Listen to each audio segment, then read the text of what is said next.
Sudah menjadi kehendak Allah sejak zaman dahulu bahwa iblis dan bala tentaranya para syaitan menjadi musuh manusia.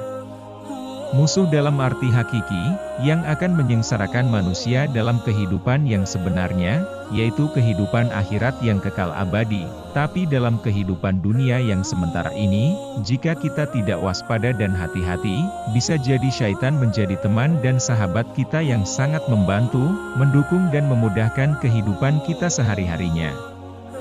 Baik syaitan dari kalangan jin ataupun manusia, baik dengan jalan yang nyata ataupun yang gaib. Sangat jelas sekali, upaya syaitan untuk menyesatkan manusia. Ini dilakukan syaitan hingga titik terakhir kehidupan manusia, yakni ketika sakaratul maut.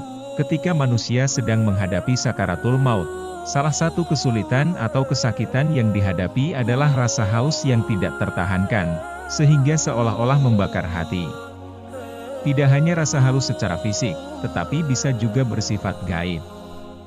Mungkin orang-orang yang menjaga di sekitarnya telah memberinya minuman, tetapi rasa haus tidak serta-merta hilang.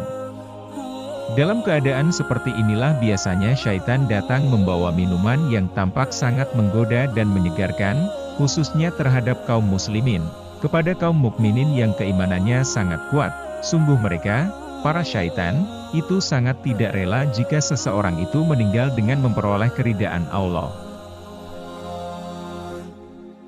Ketika rasa haus yang seolah-olah tidak tertahankan itu, syaitan akan datang dengan satu gelas minuman yang begitu sangat segar, dan syaitan itu akan berdiri di sisi kepala seorang mukmin. Orang mukmin yang tidak menyadari kalau ia adalah syaitan, akan berkata, "Berilah aku air itu." Syaitan berkata, "Baiklah, tetapi katakan terlebih dahulu bahwa dunia ini tidak ada yang menciptakan, maka aku akan memberikan air ini kepadamu." Dalam riwayat lain disebutkan, syaitan akan berkata, "Tinggalkanlah agamamu ini, dan katakan bahwa Tuhan itu ada dua, maka engkau akan selamat dari kepedihan sakaratul maut ini." Jika orang mukmin itu mempunyai keimanan yang cukup kokoh, ia akan menyadari kalau sosok pembawa air itu adalah syaitan, maka ia akan berpaling, tetapi syaitan itu tidak akan berhenti di situ saja. Ia akan berdiri di arah kakinya dengan penampilan yang lain, masih dengan membawa minuman yang amat segar menggoda.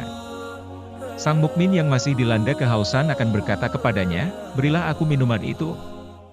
Syaitan dalam penampilan lain itu berkata, "Baiklah, tetapi katakanlah bahwa Muhammad, Rasulullah Shallallahu Alaihi Wasallam, itu adalah seorang pendusta, maka aku akan memberikan air ini kepadamu." Setelah mendengar jawaban seperti itu, sang mukmin akan menyadari kalau syaitan tidak akan berhenti menggodanya hingga terlepas imannya. Maka ia akan bersabar dalam kehausan yang seakan membakar hati itu dan tidak akan meminta lagi. Ia akan menyibukkan diri dengan mengingat Allah dan memohon pertolongan-Nya.